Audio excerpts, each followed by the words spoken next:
নমস্কার, আশা করি আপনারা সবাই ভালো আছেন। একটা নতুন ব্লগ নিয়ে আবার এসে গেছি।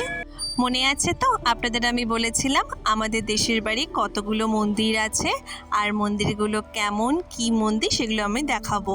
তো এই আগে যে মন্দিরটা দেখলেন সেটা হচ্ছে হরি ঠাকুরের মন্দির, মানে রাধাকৃষ্ণের মন্দির। আর আজকে হচ্ছে হরিসভার শেষ দিন, তাই জন্যেই আজকে বড় করে উৎসব হয়। যদিও 3-4 দিন ধরে উৎসব হচ্ছে, আমরা তো আর আসতে পারিনি এতদিন। আজকে সানডে বলেই আমরা আসতে পেরেছি। এই যে লাল বেদিটা দেখলেন, এখানে কিন্তু প্রত্যেক বছর বাৎসরিকে বলি হয়।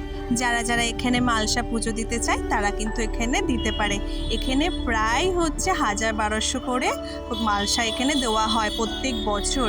আর এই মালসার মধ্যে আছে খই, চিড়ে, গুড়, ফল, মিষ্টি। আর এটাই হচ্ছে হরি ঠাকুরের ভোগ কিন্তু।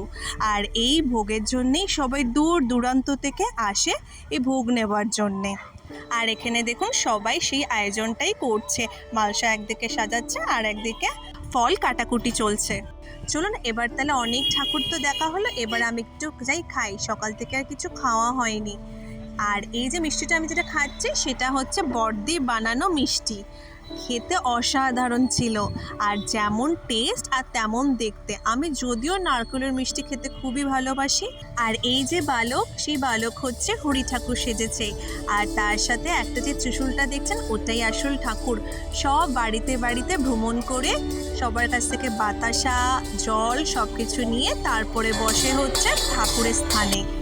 আর এটাকেই বলে হচ্ছে নগর ভ্রমণ। নগর ভ্রমণ করেই তারপরে কিন্তু পুজো শুরু হয়, আরতি হয়, মালসা দেওয়া হয়, সব কিছু ঠাকুরের প্রসাদ গ্রহণ করে ঠাকুর। আর এখানে দেখুন বড় মা হচ্ছে পুজো দিচ্ছে, বাতাসা, মিষ্টি, জল দিয়ে ঠাকুরকে খাইয়ে দিল আর ঠাকুরকে প্রণাম করে নিচ্ছে।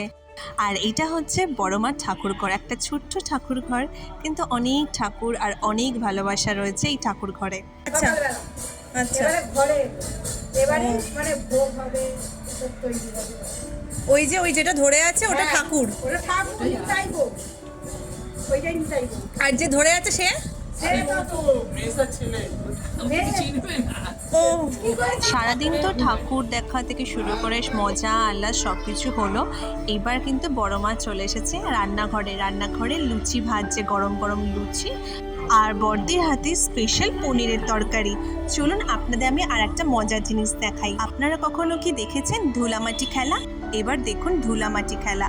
যেমন রাধাকৃষ্ণরা সব রাসলীলা করতো, সেরকমই কিন্তু এখানে ধুলামাটি খেলছে সব বাচ্চারা।